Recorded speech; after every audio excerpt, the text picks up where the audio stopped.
for joining us today on Coastal and Progressive Rainbow Forum on Society Bites Radio. Today we will be speaking with Jordana OULETTE, and she has got a fascinating history behind her. She's out of Flin Flon, Canada, and she helped organize one of the first LGBTQ plus pride events in that area. And I mean, this area is remote compared to a lot of the areas where they have prides. Jordana was a leading person behind the first organized pride in this remote northern area of Canada. She first experienced a pride event when she moved away from Flin Flon to Flin Flon's population, incidentally, listeners, is about 6,000. Okay.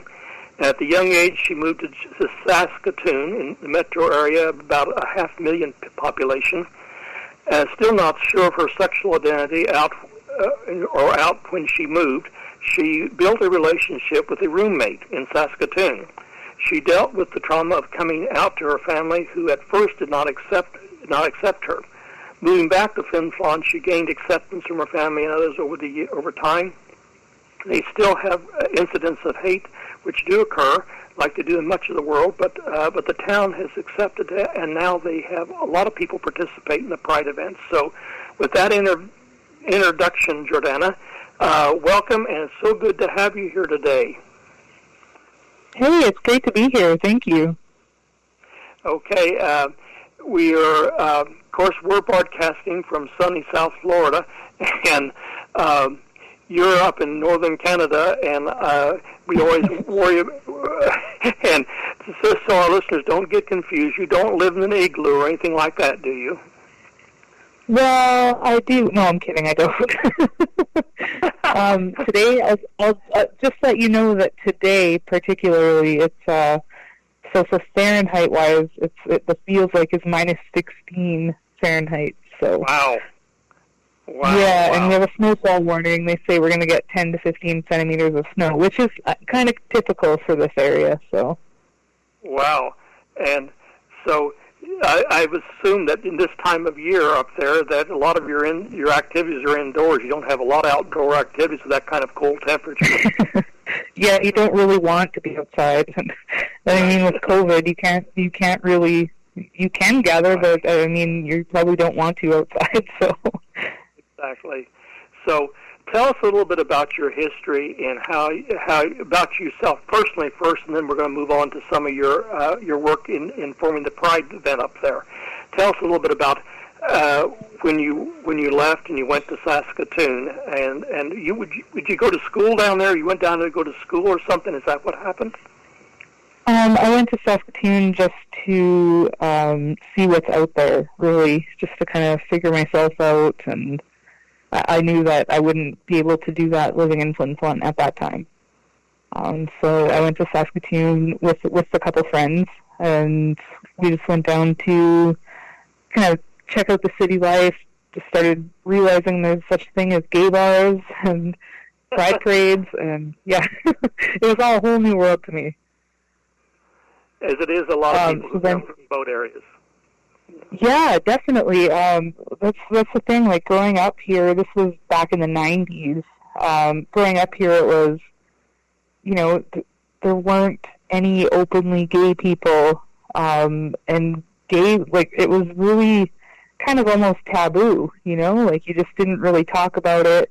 There was no resources, so everyone was really uninformed, with no knowledge being up here, and for kids like myself, like feeling different and not quite knowing what it was, but knowing that feeling must be bad. So once I was an early adult, in my early 20s, I decided, okay, you know what, I'm going to go out and explore this. So then I went to Saskatoon, and that's where my eyes were just open to, hey, there's a whole new world out here. And this is just Saskatoon, which is a smaller city. Right. And yeah. So did you have I think you told me it earlier when we had spoken that you had your family first was not very accepting, and did that ever give you doubts or anything, and so how did you manage to build acceptance from your family and then eventually the whole town there? I mean, a lot of the town, not the whole town, but a lot of the town people that you're back there in Flin Flon. Yeah, it's quite amazing actually from where it was. So this was about probably 2002, around that year, 2002 to 2003. I had moved to Saskatoon, and I moved with a coworker that I'd met through a company that we worked together, and then we developed a relationship. So it was I didn't feel comfortable telling anybody until my brother decided to come down and visit one Christmas. And he saw that we had a 1-bedroom apartment, and he's like, "Oh, well, where does she sleep?" And I was just like, "Well, she sleeps in my room." And he's like, "Okay." And so he was kind of confused, but he was okay. He was, and I said, "Do you think you could tell Mom for me? Because I don't know how to tell her." So he went home and he told my mom, she's living in a 1-bedroom apartment with a girl. And my mom was like, "What do you mean?" And he said, "Well, they share a bed, Mom."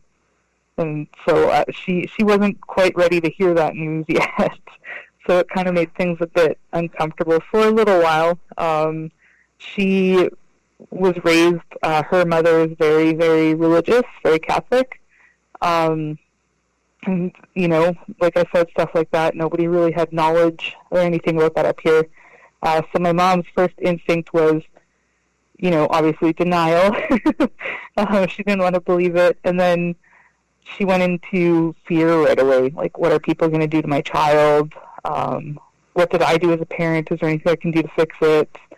So we struggled for a bit because it was like she was trying to correct me a lot of the times, and like treating me like, maybe it's just a phase. And yeah, so after it was about a year of a rocky relationship with my mom, and then she finally came around, and now she's like, she calls herself the Mother of Pride. She's a really huge supporter in town. She marches in our parades. She works at the Scotiabank, which is a bank up here. And she paints rainbows in the windows, and she hangs up pride flags. And so, yeah, it's really nice to see that. Like, I didn't expect that to happen, but I'm pretty thankful for my family there. And my dad, it was never an issue with him. My younger brother, he just always knew me as having girlfriends or liking girls. So, and now I have nieces and nephews, and they're being raised in households. I'm so proud. Like, there's 4 of them that are all under 5 years old, and they're all being raised in households that are accepting. They don't have to teach them about being gay because it's just seen as normal to these kids, which is great.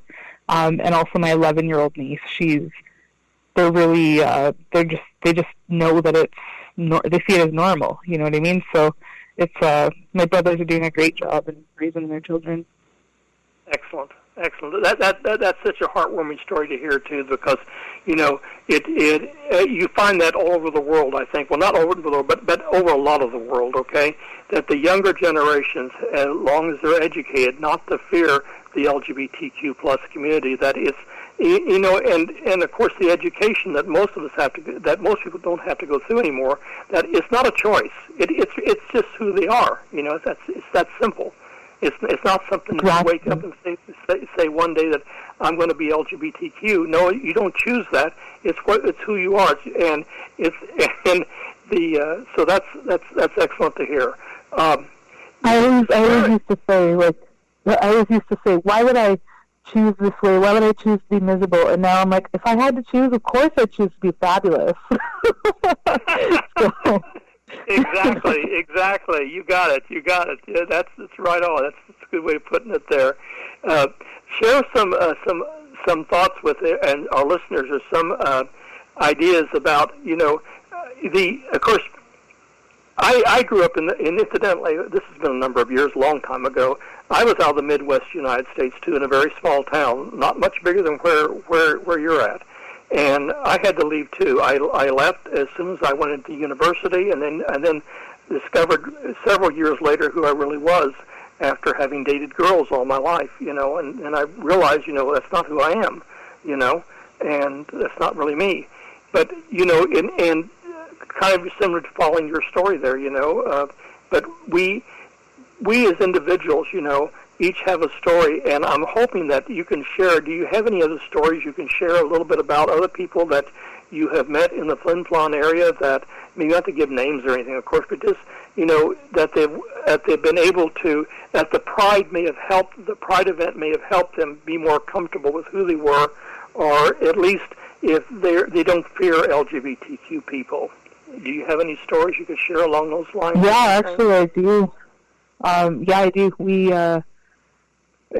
That's probably the best part about being, I'm the executive director of Flin Flon Pride. And I think the best part for me is hearing the stories. People message me. I've had mothers message me. I've had kids message me. So it's really, that's a special part about it. So one in particular, after our very first Pride Parade, we had a kid that he realized he was transgender, and he thought, okay, now's the time to tell my mom.